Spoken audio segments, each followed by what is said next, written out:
할렐루야. 11월 21일 목요일 원포인트 큐티 가운데 오신 여러분들을 주님의 이름으로 사랑하고 축복합니다. 오늘 하나님께서 우리에게 주신 말씀은 사사기 14장 15절에서 20절까지의 말씀입니다.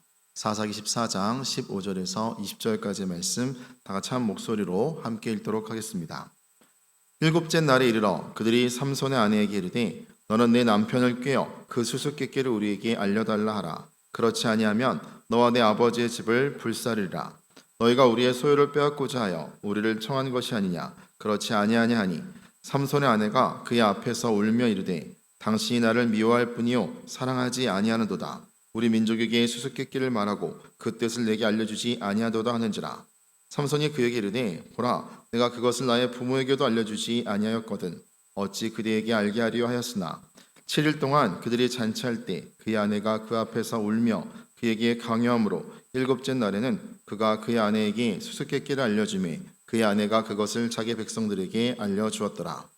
일곱째 날 해지기 전에 성읍 사람들이 삼손에게 이르되 무엇이 꿀보다 달겠으며 무엇이 사자보다 강하겠느냐 한지라. 삼손이 그들에게 이르되 너희가 내 암송아지로 밭 갈지 아니하였더라면 내 수수께끼를 능히 풀지 못하였으리라 하니라. 여호와의 영이 삼손에게 갑자기 임하심에 삼손이 아스글론에 내려가서 그곳 사람 30명을 쳐 죽이고 노력하여 수수께끼 푼 자들에게 옷을 주고 심히 노하여 그의 아버지의 집으로 올라갔고 삼손의 아내는 삼손의 친구였던 그의 친구에게 준 바 되었더라. 아멘. 이 시간 분노를 다스리지 못하면 이란 제목으로 담임 목사님께서 큐티 인도해 주시겠습니다. 할렐루야. 자, 오늘 11월 21일 우리가 목요일을 지나게 됩니다. 수요일 날은 우리가 하나님 앞에 징검다리를 건너는 또 예배의 날로, 목요일 날은 우리가 온 성도가 함께 모여서 내 자리에 앉아서 기도의 콘서트로 하나님께 아뢰는 날입니다. 우리가 마음을 내려놓고 하나님께 겸비하게 나오는 그날이 되시면 좋겠습니다. 오늘 11월 21일 말씀을 보면 사사기 14장 15절에서 20일까지의 말씀입니다. 자, 우리는 어제의 말씀을 통해서 이 삼손이 사람들에게 30명의 친구들에게 수수께끼를 낸 것을 알 수 있어요. 거기에 꽤 많은 상품을 걸었습니다. 자, 여러분 그 상품에 다 눈이 어두워서 이제 비극으로 치닫는 그런 상황이 된 겁니다. 무슨 말씀인가 하면 셋째 날, 넷째 날까지 그 수수께끼를 풀지 못하니까 15절 말씀 보세요. 일곱째 날에 이르러서 그들이 삼손의 아내에게 이르되 너는 내 남편을 꾀어 그 수수께끼를 우리에게 알려달라 하라. 그렇지 아니하면 너와 내 아버지의 집을 불사르리라. 너희가 우리를 위해 소유를 빼앗고자 하여 우리를 청한 것이 아니냐. 그렇지 아니하냐. 자, 너무 이제 보시면 배옷 30벌과 겉옷 30벌이 너무 커요. 그거 아마 빼앗기면 자기들도 아마 이제 그야말로 이 수수께끼 풀지 못하면 자기가 가져간 자산에 그냥 완전히 바닥이 날 듯하니까 이제 목숨을 걸고 눈에 불을 켜고 아내를 협박하는 겁니다. 그랬더니 16절에 보니까 이 아내가 삼손 모르게 지금 협박을 당한 거 아닙니까? 그러니 아내가 그의 앞에서 울며 이르되 당신이 나를 미워할 뿐이요 사랑하지 아니하는도다. 미워할 뿐이요. 참으로 중요한 생명이 걸린 문제 앞에 이 여인은 정말 이 블레 사람들의 그 강력한 압박에 의해서 아버지와 집이 다 불사르고 소유가 다 빼앗길 것 같은 두려움 때문에 삼손을 흔드는 거죠. 그래서 그 여인이 울면서 하는 말은 당신이 나를 미워만 하지 사랑하지 않는다. 이렇게 말을 함으로 남자의 중심을 또 뒤흔들어 놓습니다. 이 상황이 여러분 삼손의 어떤 나시린으로서의 삶을 떠나면서부터 지금 아내가 지금 이런 어떤 면에서 믿음의 일탈이를 아깝게 되고 블레 사람들이 협박을 하게 되고 삼손은 결국은 이것 때문에 또 참극을 벌이는 그런 자리에 이르게 되는 거예요.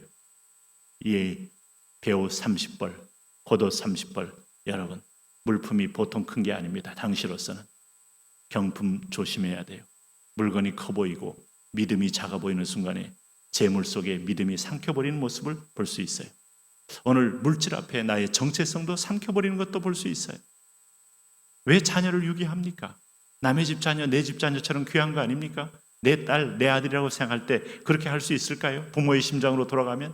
그러나 돈이 커 보이기 때문에 그 돈을 크게 보면 성공한다는 허망한 망상에 바로 사로잡혀서 들어갔다가 다 잃고 감옥행하는 사람 얼마나 많습니까? 오늘 여기 보시면 우리 민족에게 수수께끼를 말하고 그 뜻을 내게 알려주지 아니하는도다 하는지라 삼손이 그에게 이르되 보라 내가 그것을 나의 부모에게도 알려주지 아니하였거든 어찌 그대에게 알게 하리요 라고 했지만 여자 이기는 남자 없어요. 부인 이기는 남자 없어요. 특별히 삼손은 여성에게 특별히 약합니다. 7일 동안 그들이 잔치할 때에 그의 아내가 그 앞에서 울며 그에게 강요함으로 7째 날에는 그가 그의 아내에게 수수께끼를 알려주매 이게 어떻게 된 일인지도 모르고 아내가 울고 당신이 나를 미워하지 사랑하지 않는구나. 사랑한다면 그럴 수 있어. 죄를 지는데도 사랑 얘기를 꺼내들면 이 흔들리는 이 남자의 마음에 갈대처럼 입을 벌려 비밀을 알려주게 된 거죠. 아내가 그것을 자기 백성들에게 알려주었더라. 여러분 가제는 개편이고 오늘 선민은 선민 편입니다. 이방은 이방 편입니다. 자기 집과 자기 아비가 달려 있으니 이 여인은 자기 아비 집을 대변하여 지금 오늘 유대인인 삼손을 뒤흔들어 놓은 거예요. 사랑 운운하면서 사실은 삼손의 입장이 아니라 자기 아비의 집의 입장에서 족속의 입장에서 삼손에게 비밀을 뽑아낸 겁니다. 그래서 이방 여인과 결혼은 이렇게 위험에 처할 수 있어요. 우상의 집이 거기에 있고 세력이 거기에 있기 때문에 가는 길이 틀려요.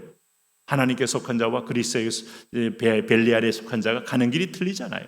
가까운 데 있다고 해서 마음에 든다고 해서 함부로 사귀는 거 아니잖아요. 오늘 18절 말씀 보세요. 7째 날 해 지기 전에 성읍 사람들이 삼손에게 무엇이 이르되 무엇이 꿀보다 달겠으며 무엇이 사자보다 강하겠느냐 대답을 해버렸잖아요. 깜짝 놀랐죠. 삼손도.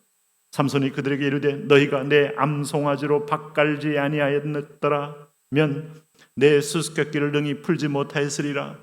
삼손이 이 말이 무슨 말이에요? 암송아지가 뭡니까? 내 암송아지가 자기 부인을 말하는 겁니다. 들릴라를 말하는 겁니다. 내 암송아지로 밭갈아서 너희가 알아낸 거지. 딱 벌써 이 여인이 7째 날에 울며 기어코 비밀을 알아낸 걸 알고 그 즉시로 답이 나온 걸 보면서 이 여자가 자기 종족에게 알려줬구나. 금방 한 거죠. 근데 참 성경 보시면 여러분 재미있는 대목 아니면 우리가 참 묵상해야 될 대목이 19절입니다. 여호와의 영이 삼손에게 갑자기 임하시매. 삼손은 나실인이에요. 하나님이 택하여 한 시대를 구원하기 위한 세운 사람입니다. 그는 죄를 졌습니다. 이방 여인을 품어서 결혼했습니다. 그리고 얼토당토한 퀴즈를 내면서 오늘 자기 집과 자기 아내와 자기 심지어 처가댁과 심지어 블레 사람들에게도 위험을 초래했습니다. 그런데 하나님은 분명히 정체성을 분명히 세워가게 만드시는 거예요. 여호와 삼손이 거룩해서가 아니라 의로워서가 아니라 하나님이 삼손을 쓰기로 결정했기 때문에 여호와의 영이 임하는 거예요. 위기 때 삼손이 아스글론에 내려가서 그곳 사람 30명을 쳐 죽이고 노력하여 이건 블레 사람이 아니고 아스글론 사람입니다. 아스글론 지역의 사람들을 쳐 죽이고 수수께끼 옷을 다 걷어다가 수수께끼 분자들에게 옷을 주고 심히 노하여 그의 아버지 집으로 올라갔고 삼손의 아내는 삼손의 친구였던 그의 친구에게 준 바 되었더라 하면서 이 여자도 블레 사람에게 보내버렸어요. 이 분노의 조절 장애가 일어난 거예요. 그러나 아내가 그들에게 답을 줬다는 것을 밝혀낼 증거는 없잖아요. 그러니 일단은 남자의 그 남아 이런 중천금 해서 아스글론에 내려가서 엉뚱한 사람을 쳐 죽이고 그들의 옷을 빼앗아서 이들에게 줬다 이 말입니다. 이렇게 되니까 여러분 이제 이 사사시대 이런 삼손의 죄를 통하여서도 결코 하나님은 블레셋과 하나가 되게 하지 못하게 하고 내 백성은 블레셋에서 구원하게 하고 여호와의 영은 삼손에게 임하여서 블레셋 사람을 쳐 죽이게 함으로 하나님의 일을 이루어가는 것을 볼 수 있잖아요. 그게 구원의 역사입니다. 그게 하나님의 의로운 역사예요. 우리가 죄를 짓고 실수해도 하나님은 그의 이 역사와 그의 나라는 전진이 막 중단되는 법이 없습니다. 잘했다는 거 아닙니다. 삼손은 자기 분노 조절 장애가 있어 지금 그걸 감당하지 못하여 지금 이렇게 씩씩거리지만은 그럼에도 불구하고 하나님은 합력해서 그의 나라를 이루어가는 도구로 쓰십니다. 이런 기질과 체질 하나님이 너무 잘 아시었고 삼손의 취약한 면도 알고 있었고 그러나 하나님의 은혜로 하는 것이고 하나님의 능력으로 하는 것이니 하나님이 불렀던 거예요. 다시 말하면, 거꾸로 말하면 삼손이 더 순종적이었다면 아주 복된 방법으로 그 길이 열렸을 것입니다만, 성경 보니까 기드온이 의심했지만은 그러나 기드온 믿음으로 잘 감당했잖아요. 물론 나중에는 교만하여 타락했지만 좀 그런 면이 있죠. 삼손도 분노 있었지만 하나님이 쓰시면 이를 이루어 가는 겁니다. 어떻게 순종적이냐, 어떻게 어리석게 쓰임 받느냐, 둘 중에 하나지만 주권은 하나님께 있는 겁니다. 오늘 하루도 우리는 어떻게 쓰임 받을까를 꿈꾸십시오. 당신은 하나님의 손에 있습니다. 하나님, 우리도 하나님의 주권 앞에 겸비 나가게 하여 주옵소서. 예수님 이름으로 기도합니다. 아멘.